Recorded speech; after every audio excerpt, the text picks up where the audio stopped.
thanks. Yeah, the question for Phil. Paul Blackman, Wallingford Hydro Solutions. The evidence gathered on benefits per household for SuDS is quite convincing at £9,000 per property. Just wondering, obviously one of the main concerns that has been emphasised a lot is about maintenance costs. Does that benefit take ongoing maintenance into account, and in particular thinking about some of the more uncertain areas like permeable paving, etc.? Is this working okay? Yeah, the report has got all sorts of caveats around it, so you need to read the report in its entirety to understand what they're trying to say. But headline figures, if you want to pick them out, are that it's construction costs and the costs related to all the agreements you have to go into that are where the savings are made. And the maintenance costs, I mean, I'm not sure that maintenance costs for permeable paving, for example, are particularly grand. It seems to me that you can put them in and ignore them for 20 years and they still work, and I have some evidence to say that's the case. But the maintenance costs are something we're going to have to deal with in terms of making sure there's a sustainable funding stream. The report talked about benefits per property of £300 a year. Now, what those benefits are in terms of those maybe contributions to local community, in terms of green space. So they're trying to monetize a whole range of benefits. If you compare that, if you go back to the figures that DEFRA used when they were first looking at, how would you transfer the money from the householder to some sort of maintenance organisation, they were talking about something like £46 per property per year as being a kind of average figure for what the water companies charge for surface water drainage for on average for a householder. And that would be the sort of figure you would be expecting. In other words, a householder wouldn't be expected to pay more because their property was drained by sustainable drainage than they were for conventional drainage. So if we're ending up with a system whereby the householder is actually having to pay a lot more, then unless you can identify additional benefits, and maybe, if Ian was talking about schemes whereby a maintenance company is doing a whole range of things within the development, not just looking at the drainage, but they're doing the maintenance for the green space and so on, then you can see that the figure that somebody pays per year might be more, but it would actually be covering a lot more. So I'm not sure that I've answered all your queries, but it is something that we're going to have to work through, and we're going to be consulting on that later on in the year. Thanks. Next question, Bob. Sorry to keep on this maintenance business, but it seems that most of the questions I thought had been answered in this regard. I mean, the permeable pavement questions had been, if you look at the current Interpave document, it's quite clear on the management implications of permeable pavement. And sorry about this, Phil, the second slide you showed was Lamdrove in Cambridge, which was also when we did. But the important part about that is that the monitoring of that is on Cambridgeshire County Council website, and it demonstrates the effectiveness of permeable pavement over at least a 10-year period and minimum maintenance, and the minimum maintenance costs of containing the green space.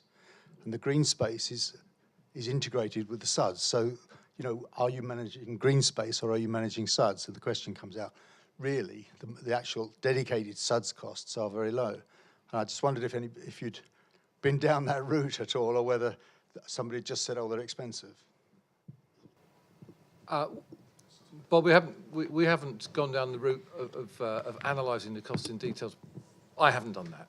We asked EPC to produce us a report on the impacts, costs, benefits of sustainable drainage, and there's all sorts of stuff buried within that report. I'm well aware of the fact that there's been no end of information gathered on the maintenance, effective maintenance costs of these systems over the years. This morning we were talking about within the steering group for SuDS the fact that what we need to do is to go back to some of these sites which have been developed and in place now for 20 years or more, and actually go back and do a second pass, if you like, Because you and I both know, for example, was it Hopwood where you went back to look at what was in the ponds? There was work done to go back and look, see how much sediment had accumulated in the ponds, and when you went there, you couldn't find a teaspoonful of sediment to take out. So we know that these systems often overperform. We know that the maintenance schedules were probably highly conservative. And I'm looking at something in one of the local authorities in Wales now where they're talking about, yes, they'll adopt permeable paving, but some of the assumptions they're making about how expensive the maintenance will be are quite conservative, very conservative. And that doesn't help if you're trying to make this. We need to have something that's realistic. And as you say, some of it's already been. It's a real problem, isn't Yeah. it? If that gets somebody in a respectable report says your concerns about costs or difficulties or whatever of maintenance, when I think most people who've been doing this would say costs are relatively modest. And they are very, it's not the maintenance that's an issue, it's who does the maintenance. The- It's adoption. The headlines in the report EPC have done for us are very, very clear. They say it's always cheaper to build SuDS and it's almost always cheaper to maintain them. I mean, I'm just paraphrasing and summarising and praising, but that's what they say. I won't make the point. Yeah. It's so often heard, and you ask people, well, have you had experience in maintenance? We don't, I've never met anybody who says, oh yes, I know how. No. So, It's quite interesting. Our minister had a very interesting approach when people came to him, as it was at the time, with concerns about things, and he would say, "Well, you know, you provide me with the evidence, and I'll set my officials on it." And we never had anyone coming up with evidence. So when you challenge people, back it up. If you've got an issue, you think it's going to cost more in maintenance, back it up. Otherwise, we'll stick with what's published. So, Fergus, do you have any collateral to support Phil? I was just going to say, for me, evidence is, exactly as Phil says, evidence is actually the key thing for me. Trying to find evidence of what green infrastructure does. Your point about using the information we've actually already gathered and rerunning our models to sort of confirm certain factors. You know, we've been focused on other things, but it's a good point. We should really be considering it as well. Where our maintenance pilot, one of its functions is to establish what it really costs to run these. Not a super conservative approach to doing it, but just normal operational maintenance of these devices, whether we do it or the local authority do it. Establish a baseline so we know what these things cost for us for the future. And that's really, you know, a lot of what we're doing now with the stuff that we installed 2 or 3 years ago was really gathering evidence, establishing that baseline. And the plan is obviously we will share the information with Welsh Government so they've got some good background information they can refer to as well. Right, I just wanted to, perhaps we haven't said it because it goes without saying, but conventional systems aren't without their costs. And I watch every year the guy with a vacuum tanker coming along my road, sucking out the deep seal trap gullies. That's not a no-cost option, you know, and if you don't do it, the roads flood. So there are clearly costs associated with conventional drainage. There's a sort of, it's something that people don't talk about. Oh, well, it's a 60, you know, they're in there for 60 years. We don't worry about them, the self-cleansing. No, they're not, actually. A lot of them are taking highways drainage, and that actually does require quite a lot of maintenance. I never quite got there in time, but just outside of the Environment Agency office in Reading, there was a deep-sealed trap gully which had a tree growing out of it, and I never quite remembered to have my camera with me, and eventually Reading Borough Council got round to clearing it. But, you know, these things are not without their costs, even with conventional drainage, and their failure modes are far more catastrophic than they are with SuDS. So, you know, I don't think we need to keep making the case, really. And people are even quite selective in what they include in the capital comparisons as well. So, Ian, any experience from the city on costs? I think we're about to learn that with Greener Grangetown. We tried to design it to make it friendly, in terms of depths of the rain gardens, in terms of any litter picking, in terms of the type of vegetation. access to normal highway gullies or silt traps, you know, so we'd use that conventional equipment. I think it's always important to bring in the people who do the maintenance to ask them how the design would work for them. So I'll bring the gully guys in to say, look, is this maintainable from your perspective? I'll bring our parks department in. I would say that from a charter's perspective, it's very, very difficult as a local authority to take on any significant elements of SuDS at the moment because we've had so many budget cuts in terms of maintenance. I think it would be unrealistic. Once hopefully the storm has passed and we can start bringing more apprentices in and start training them up and investing to save them, we can do that, which is why if we do use private companies, we can set contracts up so with the ability to perhaps take that work in-house in the future. I think we have to be realistic about what local authorities can do in the current financial circumstances that they're in. But in terms of design, I think we're improving all the time on SuDS.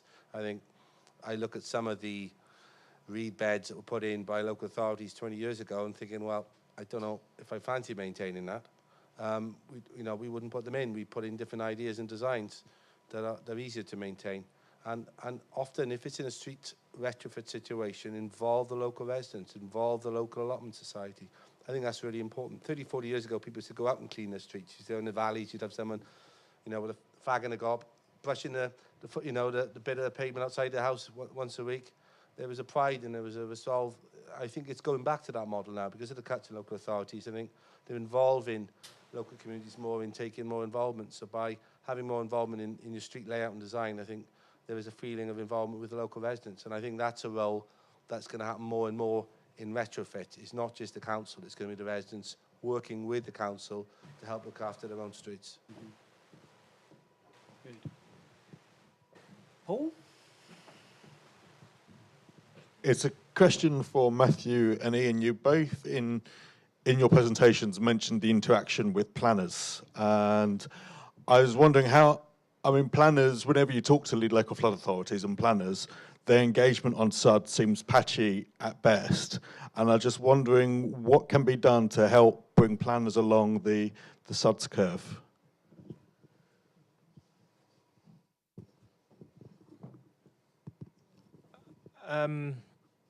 I think engagement is key. We've struggled with our LPAs from the start, although we did have the early consultations, but that was more about how the role and where the role was going to be situated. But now the dust has settled, as it were. I think because everyone's stuck in their job and stuck within their own kind of requirements of what they're supposed to do, it's quite difficult to get your own agenda in there and your own way of looking at things. I guess the way that we're trying to target that is by trying to get a group of us within the administrative boundary who have all experience in this, who will kind of all share the same idea, to be able to put towards the LPAs as, okay, we understand your struggles, but as a group, this might actually be a better way of going forward instead of the individual. So I think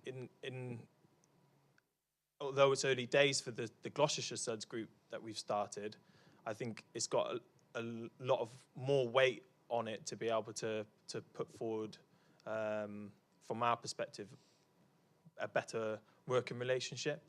And especially as some of the engineers themselves that are within that SuDS group actually sit next to the LPAs, because we don't sit next to them and we don't have a relationship like you would with your colleagues in your team. To us, it's just somebody else in a different room. I can just ping an email to them, and that's as far as it goes. I haven't got that good working relationship with them in terms of a personal level. I suppose it's my moment to be nice to planners now. I think relationship with planners is difficult. There's a huge development pressure in Cardiff at the moment. They're looking to build 40,000 houses in the next 10 years. A lot of applications have been coming through in the last 18 months. We are looking to develop this developer's guide for sustainable drainage, which might tie into the council policy voted hopefully by the cabinet. That's certainly going to help in terms of pushing forward our agenda. I think in terms of the larger developments, having a master SuDS plan at outline stage is critical. I'll sit down with planners who are, in fairness, under enormous pressure themselves in terms of local authority to push developments through. And I'll explain to them, look, you've got a greenfield or brownfield site, you've got no services, you've got telecom, electricity, potable water supply, gas, all coming in there, various forms of media. And you've also got foul sewage and surface water management. The least flexible is surface water management. We don't pump. We use topography, gravity, green-blue corridors. That's what we rely on. There's nothing else. We can't just put it anywhere we want. We have to go where the water flows. We have the least flexibility, so why are we the very last thing to be considered as part of a planning application? We should be the very first thing to be considered as a planning application. It's a basic principle which isn't always accepted. And we have to win that argument over and keep having that argument with new faces as faces change in the planning department. But I think recognising the pressures they're under, having this new document we're preparing at the moment, we should have ready in the next month or two, and pushing it through the council and sitting down with our colleagues in planning, because we are, you know, a unitary authority, so we're all the same, and trying to win that over. We are slowly winning these arguments, but they are under enormous pressure from developers who hold most of the, you know, the keys in terms of development in the city. And, you know, a planning authority is always under pressure. If they lose a planning appeal, it puts them in a very, very difficult situation. So they are under massive pressure. And I think as engineers, perhaps, including myself, we have to recognise the pressures they're under. But I think in giving them guidance early on, pre-outline stage, master sites for big developments, and given this developments guide document, they can give to a developer and say, use that.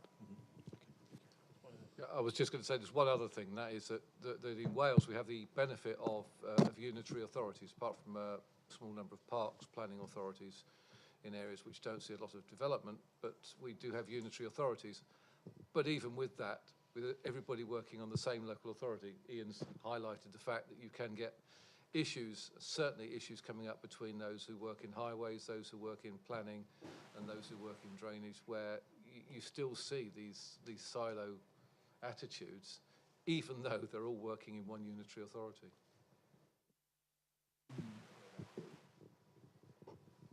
Anyone? Richard? Richard Brown. As we sit here in Bristol, there seem like there's massive opportunities for SuDS interventions. I wonder if you've got any key tips of getting sort of catchment interventions off the ground from your experience of delivering quite large schemes. I would say one thing I meant to actually say in the presentation is I think when people look at an area, they see reasons for not doing it. And actually you have to see the reasons for doing it. And something that I've learned from Llanelli is it is actually possible to get a lot of impact out of very small green spaces. It does make a big difference if you're trying to retrofit it in an existing area. And there are more and stronger reasons to do it if you and the local authority are working together. That makes a huge difference. If it works out that actually you are trying to run contrary to local authority, for example, the local planning, our local development plan obligations or local development plan priorities, then that would be a problem. But if you're working together and you're working for similar goals, that is very effective. Yeah, I'd agree with what Fergus has just said. I think finding individuals within organisations such as water authorities and local authorities who are prepared to accept the principle and work together is critical. Having 2 or 3 individuals who will shout out and not be shrinking violets. I think that's really, really important. I think a city like Bristol with massive potential. I only have to walk through the city, from Templemead Station, you can see the cityscape, the massive potential of doing that. It's trying to get people to understand that water is an asset and not a threat. That the green infrastructure is not a maintenance nightmare, as highways engineer might see it. It's a huge benefit, environmental and health benefit to a local community if it's managed and designed properly. Now, one thing I said to a developer once in terms of managing water is, you know, people like to live next to streams, they like to live next to rivers. You know, nature manages those, they can flood you. If you've got a hydro break up there allowing 20 litres a second, you can do anything. You can create an amazing water feature on the surface, which costs a third of what you're going to do by burying it. And when it rains, everyone's going to come out and have a look at it. It's not ever going to flood you because the maximum flow is fixed. It could be a fantastic feature where people will come and see. It'll cost you less and people will love it, you know. See water as an asset, see rainwater as an asset, see management of rainwater as an asset for community and not a threat. When people start turning the argument round, then they realise the benefits of better water management. And that's what we're trying to do in Cardiff, to realise that it's, you know, it's a lovely thing to see. It's rainwater, it's not sewage, it's rainwater. So I don't know how many of you are familiar with Beer in Devon, but if you go to the village of Beer, anyone know it? Yeah? Yeah, I know. But actually, they've got, it's one of those typical villages that still exists, where the stream actually runs down the street, and the tourists love it. You know, it's a fantastic feature for the place. So actually, one of the first slides I put on is the picture of the National Botanical Garden in Wales, where there's a water feature runs right the way down from the top of the site to the entrance, and it runs on the surface. It's a cobbled feature. It's not a natural swale sort of thing, but it's actually a feature where people can be playful with water. You know, people love having water around. Kids love having water around. You know, why wouldn't you want to re-engage with that water environment rather than bury it and bugger off? Sorry. Question at the mic.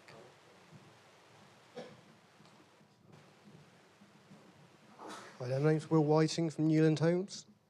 I laughed when you mentioned beer down in Devon, because I've used that example against, well, ironically on a site we was talking with Matt Panow about, and myself and Matt were keen on using the drainage channel. I spoke to Highways. Highways were like, "Oh, you've seen that, have you? No, thank you very much." And we've got a solution, but it's not a sustainable drainage solution. It's an eco curb with a catch pit at the end, and then into a pond. I think one of the major issues we have as developers is getting Highways on board as well as the requirement that everybody wants SuDS, everybody needs SuDS, but no one really wants to take it on as adoption, and then it ends up being going back to who pays for it. The purchasers pay for it, because there's a management company set up. They have to pay £50, £100 a year, whatever it is, for that ongoing maintenance. But it's one of the biggest problems is Highways. We're struggling with at the minute. I don't know. I see you nodding, Matt. I think they are a bit of an obstructive force, if you like. Do you have any comments on? Yeah, we worked on that application together from the planning side, well, from the statutory consultee side, and that was I remember we were discussing options to put something in that was green and had multiple benefits, and it was that very fact that it was real, wasn't it? And the real seemed to be too dangerous and a hazard, and so it couldn't go in. But that real that you wanted to install was in our own SuDS design and maintenance guide. So something's not marrying up very well, and it wasn't, and it was Highways that pretty much said no, wasn't it? And it was a shame. And for me, I can't, with my position and almost my mandate, I can't say no and insist that roll over Highways, because in truth it doesn't change the flood risk to the site or elsewhere, and that is essentially my remit. I can't go above that, which was a shame, because it would have been a really nice design. Actually, you touch on something that I worked on SuDS, certainly heading up work within the Environment Agency for many years, and we highlighted the fact that there's an innate conservatism within the highways engineering community. I'm probably understating the case. And the Flood and Water Management Act of 2010 was written with a very clear understanding that they were difficult buggers to deal with.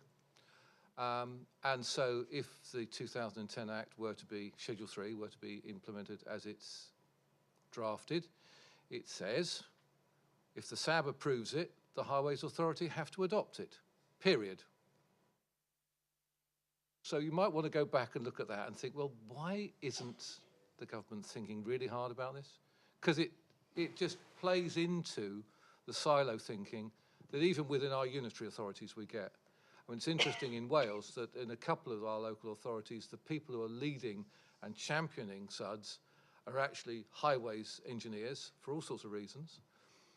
But we still have very few who are prepared to accept permeable paving, although it's starting to be acceptable, some of them, even though in Oxfordshire they've been doing it for 20 years.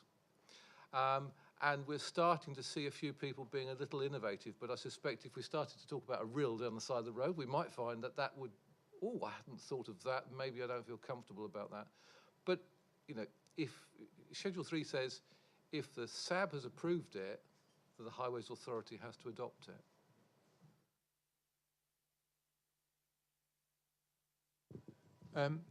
One of the things we managed to do with Carmarthen was we set up a very integrated coordination group early on with highways, parks, all the different departments. And what we learned early on was we needed to see the benefits for each department. Local authorities, like water companies, aren't actually single organisations. There are silos within them. So a lot of what we built, or some of what we built in Llanelli, actually brings some of the traffic calming benefits that the local authority wanted to obtain. So there was something in it for them. They're as a transport or as a highways department, they were getting something out of it as well. And other benefits, there were other things that effectively meant that we could do what we wanted and give them some benefits in terms of road surfacing and other matters like that. The other point is, I think you need, in my mind, I now sort of break Rainscape down into two things. One is both, you can think of it like the grey infrastructure, the channel, the means of taking the water or keeping it out of my combined sewerage system. And the other part of it's the green infrastructure. The channel is about protecting my sewers. Green infrastructure, in my mind, is about protecting the receiving point. So if I'm going to discharge to a local stream, if I'm going to discharge to a local drain, the green infrastructure, that evapotranspiration, is what really gives you a lot of protection. And although I haven't got the evidence yet, unless I get this analysed, my expectation is that green infrastructure will have a self-adaptive quality. And if you look at the latest Climate Change Committee's evidence, where we're talking about peak rainfall intensity going up by about 20% by the middle of this century, then you actually have to think about, if I just put in something that has a fixed capacity, when will that be overwhelmed compared to if I put in something that has a green infrastructure element that is self-adapting at increased temperatures, then actually, in the long run, there is a benefit, not just here, but also in terms of flood risk and cost in the long run for that asset. I think in terms of winning over highways engineers, from my perspective in Green at Grangetown, we look to use some of the green rain gardens on the corners of streets where people were parking, commuter parking area. A lot of people from the city centre park in Grangetown. They park right up to the corner so you can't see anything coming round the corner in the main road. So we're putting rain gardens on the corners, sticking out with low-level vegetation, so you can got a perfect view and no one can park there because there's a rain garden there, with big wooden bollards in the corner. So basically, we're doing the water cleansing, we're creating a much safer environment using highways, acceptable highway design. Now, highway engineers realised we were making an effort to help them, so likewise I get some help from them. In terms of using enviro curbs and channels and things like that, there are places for them, but our biggest maintenance problem in Cardiff is laying flat eco-environmental channels which are almost impossible to clean out. Those are our biggest maintenance nightmares. If we can run it on the surface, we will.